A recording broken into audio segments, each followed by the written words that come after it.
continuation of theories and motivation. Here are choice theory writes Bob Solo in 2007. So this choice theory explains that is a psychological and biological framework that asserts humans are born with inherent needs that drive their behavior. And according to this theory, these needs are genetically pre-programmed, meaning we have an intrinsic motivation to fulfill them. So there are four basic psychological needs: belonging or connecting, power or competence, freedom, and fun.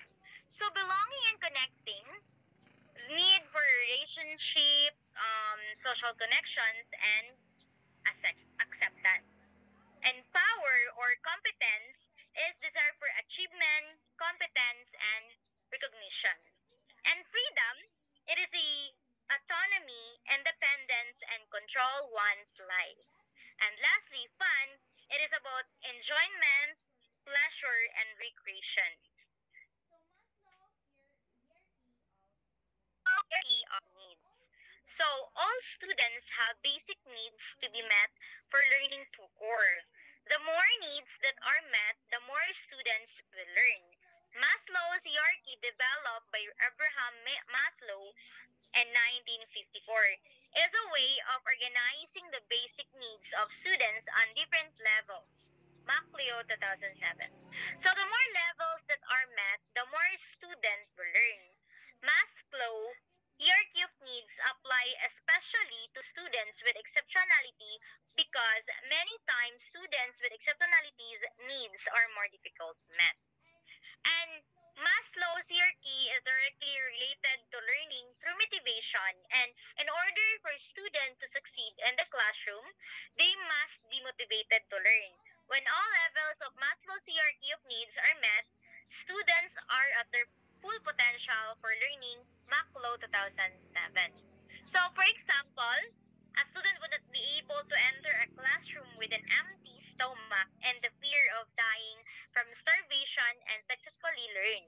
And each student has needs that must be met in order to maximize learning.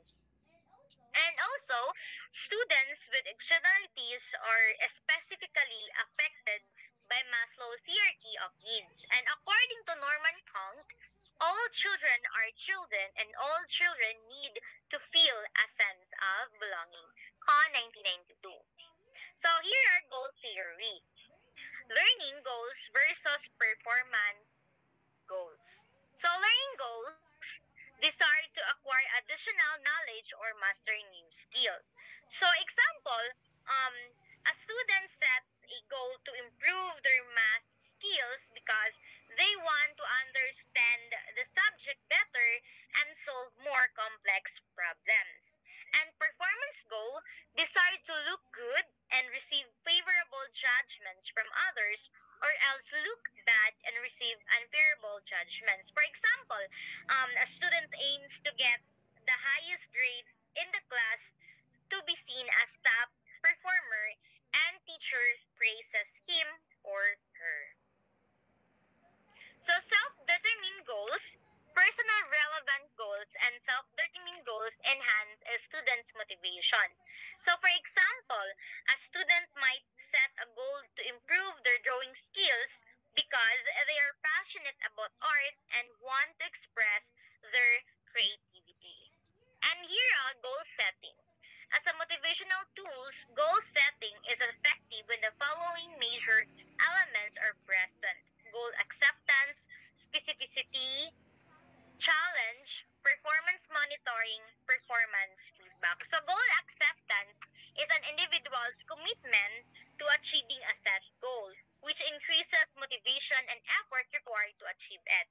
Specificity involves setting perceived goals, outlining what is to be achieved, when it be achieved, and how it will be achieved.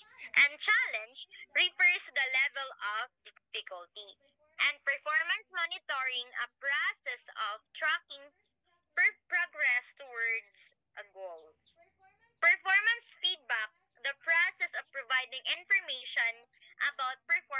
collaborative,